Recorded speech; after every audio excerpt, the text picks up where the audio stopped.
Hi guys, Buster's back here with another episode of Buster's Book Reviews. And if you notice, old Buster lost his shades, but all that does is prove to you that I do have eyeballs and I'm not blind. But today we're going to be talking about, and I'm going to try to do it as quick as I can because it's hot as blazes out here in Alabama. I'll be melting soon like the Wicked Witch of the West.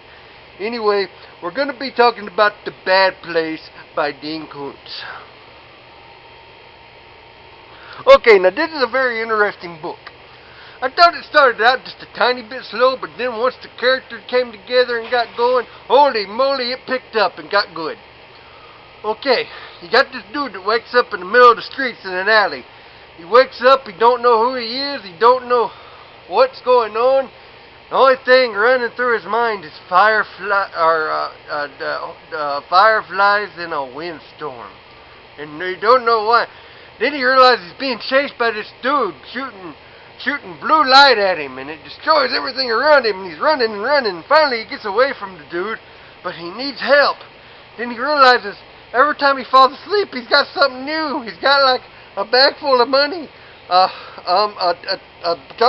handful of jewels, or a handful of black sand or everything.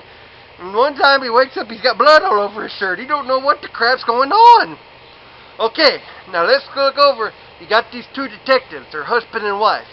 Their names are Julie and Bobby Dakota. They have this company called Dakota and Dakota.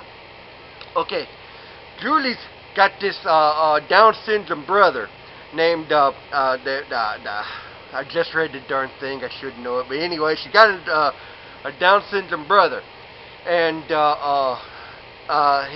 she goes to visit him every now and then because they don't have the time or the money to take care of him right now. He lives in this rest home for people like that.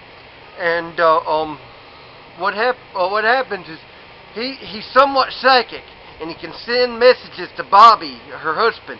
And he sends this message because he knows there's this bad thing coming. He knows there's a bad thing coming for him and Julie, and he warns him. But Bobby don't know what the heck's going on. Then that's when Frank comes and wants them to take the case, and they're like, well, we're expensive. He's like, I got plenty of money, I don't know where it came from, but I got it. And they're intrigued by this case, and first Julie don't want to take it, but then Bobby don't want to take it because he mentions something about a bad place, and that makes him think about the dream he had because of her brother. And he's like, well, should we do this? I'm afraid something's going to happen to you.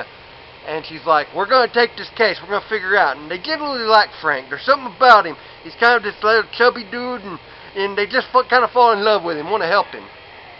And so they take the case, and they're going to try to help him realize what's going on. He had all this weird stuff. He had like a glass full of jewels, like briefcases of money, this really big like bug thingy, you know, and just all this weird crap. So they got to do this research and stuff.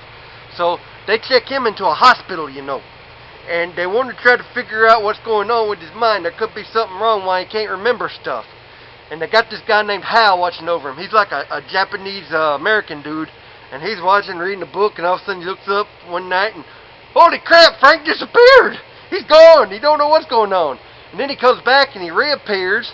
He's like, where'd you go? And he's like, don't let me go back. Don't let me go back. And he disappears, poof, out of plain sight again.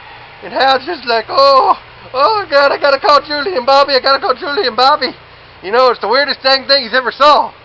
Well, I think I'll stop it right there because I don't want to spoil too much. Try not to spoil too much in most of them. But it goes into these big twists, and you got to figure out what's going on. And Julie and Bobby, they go on trying to figure out who this person is that's chasing Frank, and who Frank really is, and what's going on, why he poof disappears all the time. And it's just a very interesting book. Like I said, I thought it started out just a teeny bit slow, but then it got a lot better, you know. I definitely give this book 4 stars. I mean, I was really into it, and I found myself wanting to read it any time I was in town, or waiting on something, or at night before I went to bed. You know, it's a really, really good book. Okay, well, that'll do it for this episode of Buster's Book Reviews, and I hope you enjoyed it. Like the video, subscribe to the channel, and Be sure to follow Chris Snider on at Chris Snider 83, and that'll do it for this video, and happy reading.